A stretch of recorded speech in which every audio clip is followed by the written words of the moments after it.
Shalom. Kal Haloyam La Yahapwa Bahasham Yahapashai Bahasham Racha Kodash Barakatah Yahapwa Barakatah Yahapashai Barakatah Racha Kodash Bahasham Yahapashai Bahasham Racha Kodash. Shalom and double honors unto the elder apostles of Great Millstone. Shalom to the elders in the Akyam and Aqua. Shalom. Want to go into a video real quick. Title something along the lines of another precept, to prove Esau, Edom, is the wicked, the devil the Bible speaks of. So I was reading in my daily reading earlier, and I was in Hosea chapter 10 and verse 9. And I was going into a few of the words and came across a very interesting find here in the word for iniquity. So we'll go ahead and read the verse real quick. Hosea 10 and 9. O Israel, thou hast sinned from the days of Gibeah. There they stood. The battle in Gibeah against the children of iniquity did not overtake thee. So I just wanted to go into what Gibeah, get a little bit more information on the history of Gibeah, and then also look into iniquity. And when I looked into iniquity, revealed a very interesting nugget of information. So that word iniquity here is when you read the Paleo Hebrew, but this isn't the Paleo. Paleo means the ancient. This is the Assyrian Hebrew, which is the closest thing to the Paleo. The Salaki, give me 1 second. Okay, so what I was saying is that the Paleo Hebrew, the Lashawan Kodash, this isn't it, but this is a slight variation of the ancient Hebrew. It's called the Assyrian Hebrew, because that's when the Northern Kingdom went into the Assyrian captivity.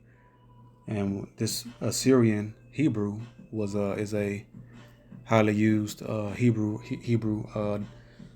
version as well. So in the Hebrew here, it's alavah.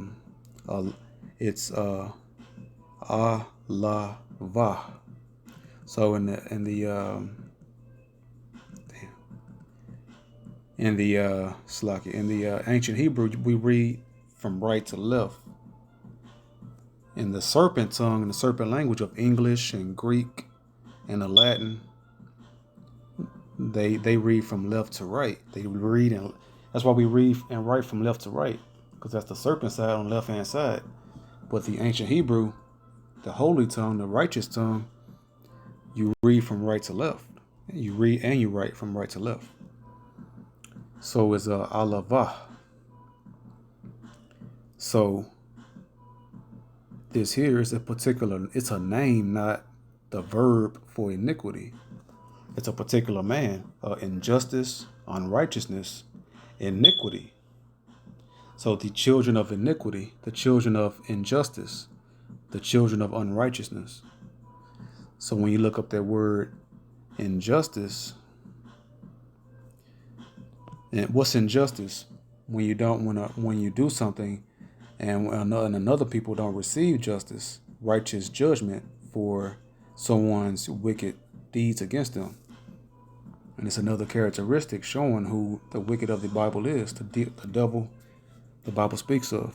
In Zechariah 11 and 5, it says, whose possessors slay them and hold themselves not guilty. And what does that immediately remind you of? So-called blacks, Hispanics, and Native Americans in America who are possessed by the Edomites, and they kill us in the streets through their cops, murdering Israelites in the streets. Eric Garner, Sandra Bland, Philando Castile, Trayvon Martin, and the list goes on and on.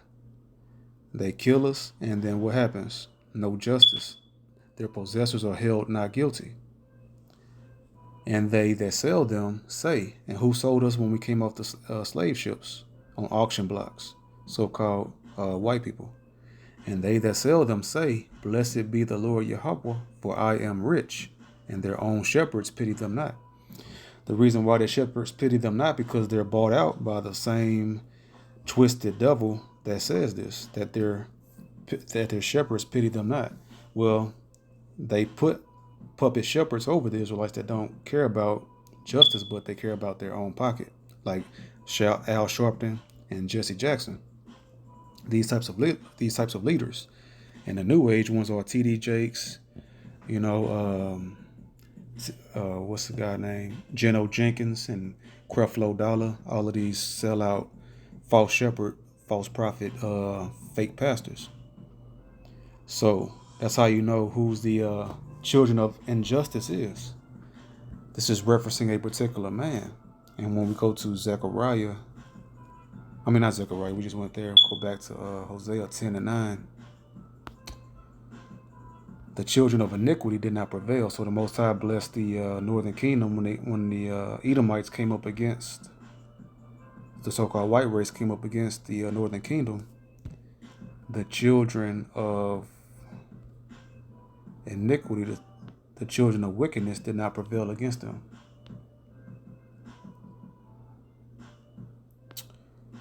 Okay, where we at?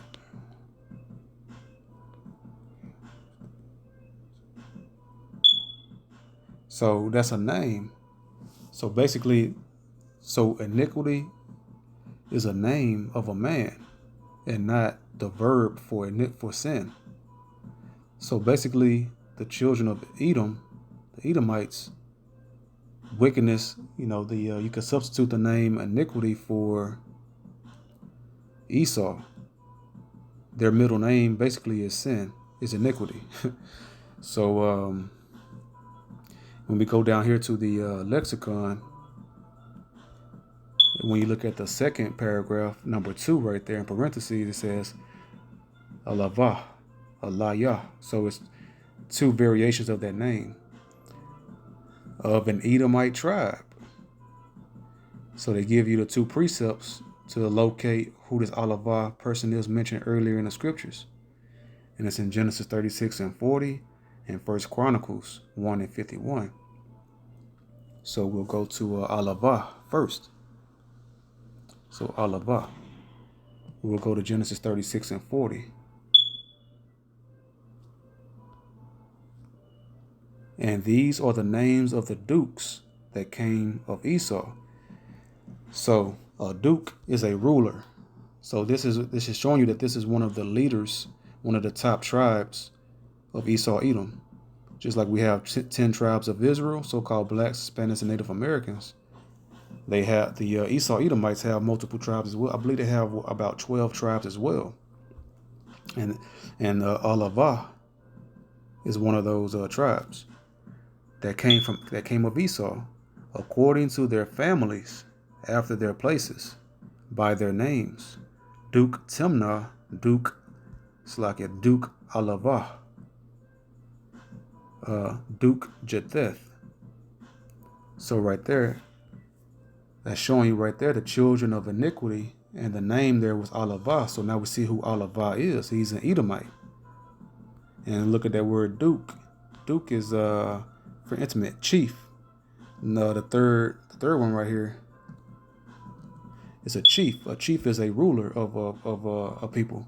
So this is a ruling tribe of the Edomites, one of the top tribes, and also the only nation on earth right now today that go by Duke are the Edomites, so-called white people over there in England, Europe.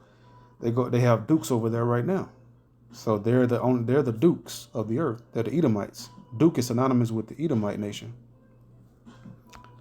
So this is how you really can just pinpoint them down and see who they are, right?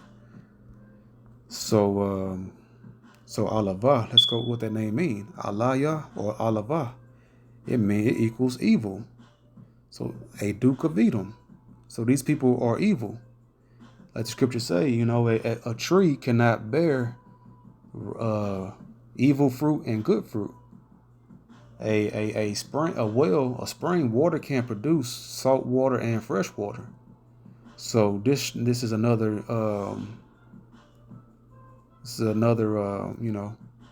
nail in the coffin on who the wicked of the earth is. The devil the Bible speaks of is. So Alavah, his name, that means evil. So the Esau Edomites, they're an evil nation. Evil meaning a sinful, a lawless nation of people. And they push their workings is after the coming of Satan. So then we'll go into, see right here, the Strong's definitions also, further pinpointed. It says same as H5932, Alava or Alaya, and Idumean. And Idumean is the Greek version of Esau Edom, of Edom. And we'll prove that real quick. But let's see what I want to do. Let me get that First Chronicles right there. First Chronicles 151. Verse 51, it says, Hadad died also. And the dukes of Edom were Duke Timnah, Duke Aliah, Duke Jetheth. So that Aliah is synonymous, it's synonymous with Alavah. See, it's the same word, Alavah or Alayah. It means evil. So it's the Edomites. And I said I was going to get what now? I can't remember. Let me see. There's another further nail in the coffin just for Esau Edom, that he's the wicked and the sinners of the earth. You know, when you grounded and rooted and understand the nuances, you know, it's key details like this that reveals who the wicked is. You know, very revealing. It's very revealing right here on Esau Edom. He's evil, right? So when we go to, and that's why he's all throughout the scriptures referenced as nothing but wickedness. And Malachi 1 and 3, and I hated Esau and laid his mountains and his heritage waste for the dragons of the wilderness. So a mountain is a nation. That's another name symbolic with nations in the earth. So the Most High laid his nation and his heritage waste. So what is heritage? A heritage is your inheritance, right? Inheritance, definition. A thing that is inherited. So what happens if, you know, when a parent passed down their estate down to their children, that will be the child's inheritance in the future. So if the Most High has laid the inheritance, the heritage of Esau Edom waste, I mean his future is laid to waste. He doesn't have a future. That's why they come up with phrases like YOLO, you only live once. But actually, reincarnation, regeneration is a real thing throughout the scriptures. But that's another topic. But what I'm saying is, he only lives for the moment because he knows that his future is bleak. It's non-existent, right? Because wickedness only thrives for a moment. Righteousness dwells forever. And they're the nation of wickedness. And that's going to be put out. So inheritance, when you look at the similar words here, legacy, bequest, endowment, birthright. And we know Esau Edom, he sold his birthright. That goes into his birthright. So, you know, it's another key word right there that shows you who the wicked is. And then that, you know, his future is, that's another word that proves right there. His future is non-existent. He sold his birthright. Not in wickedness because the Most High allowed it to go that way, because he prophesied what? When the children came out, Esau came out first. Let's go ahead and just get it real quick.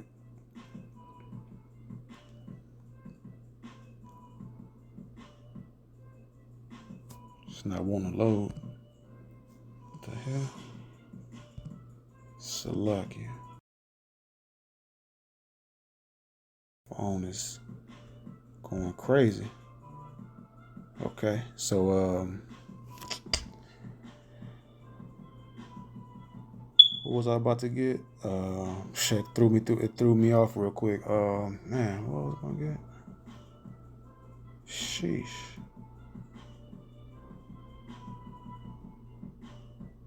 Man, I can't remember.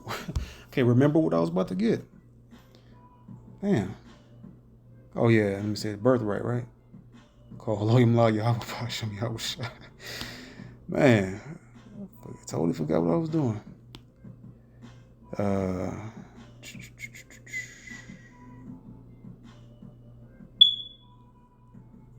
this is in Genesis 25.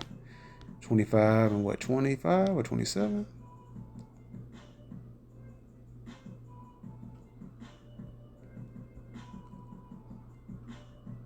Okay.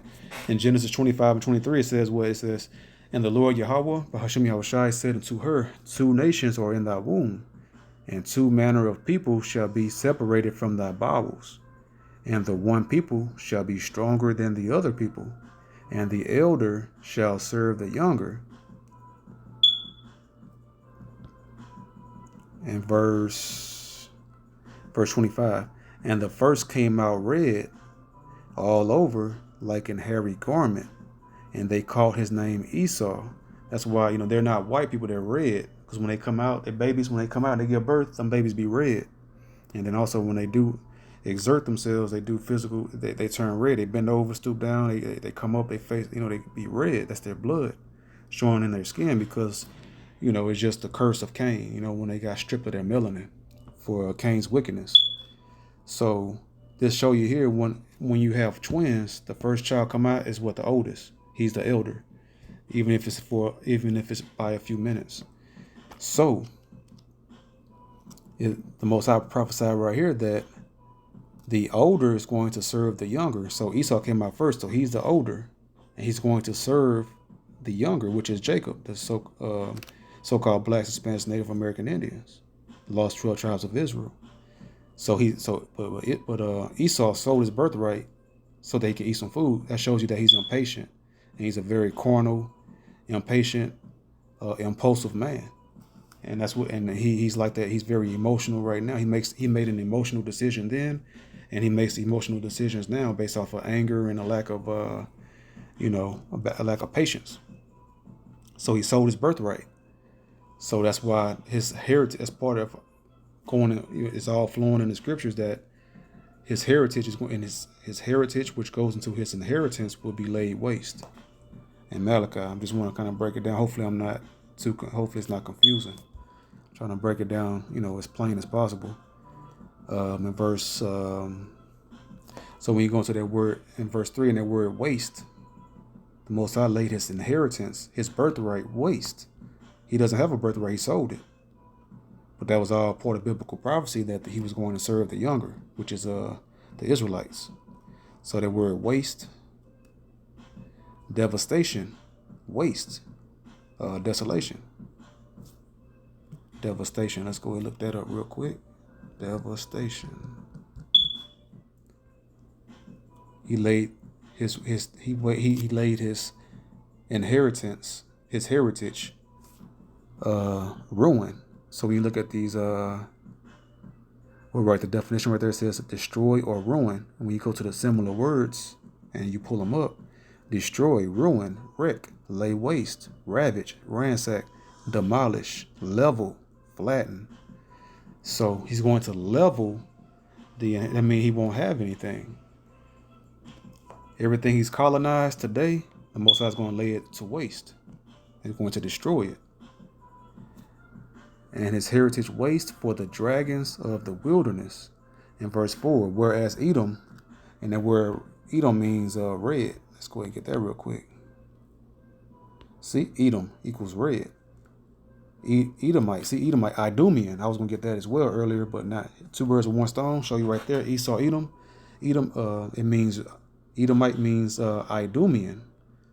Those are the Idumean. That's the Greek version of Edom, which means red. So that's who that is. So going back to verse 4, whereas Edom saith, we are impoverished, but we will return and build the desolate places. When did they return? When they went out, that was a prophecy. They were prophesying that they're going to come back and build, because they had to know that they were going to get destroyed for a while, because unpopular understanding is that, people were more aware about the prophecies and scriptures back in the old days, back in the ancient times.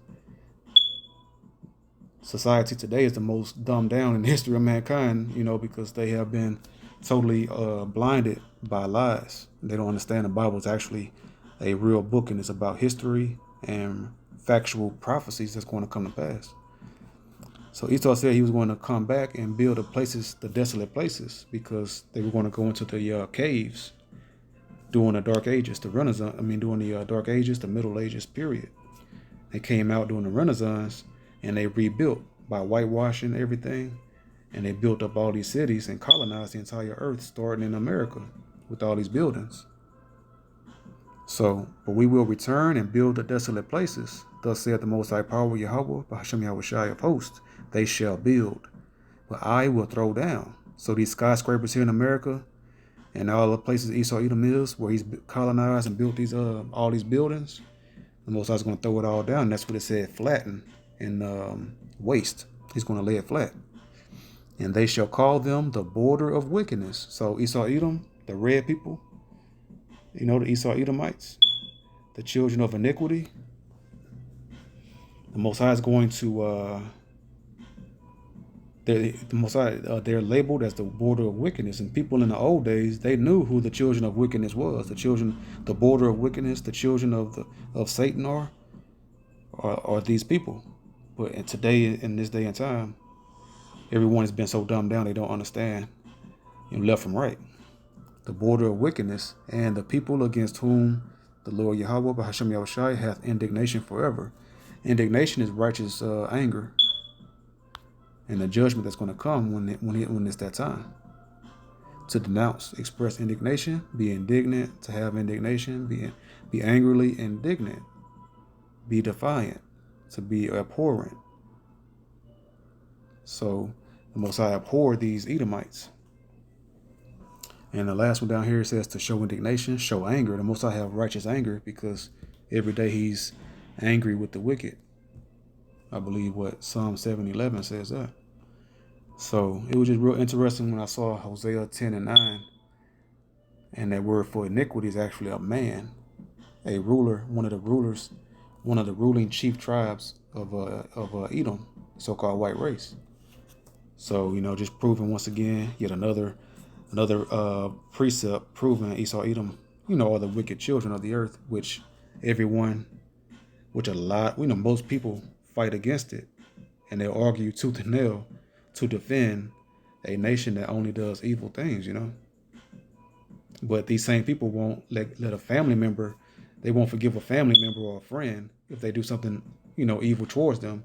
But they give all kind of passes to this nation that only does them wicked, and just, it is pretty remedial. But the deceiver and the deceived are the Most High powers. So with that being said, I hope this video is edifying. So next video I say, Shalom.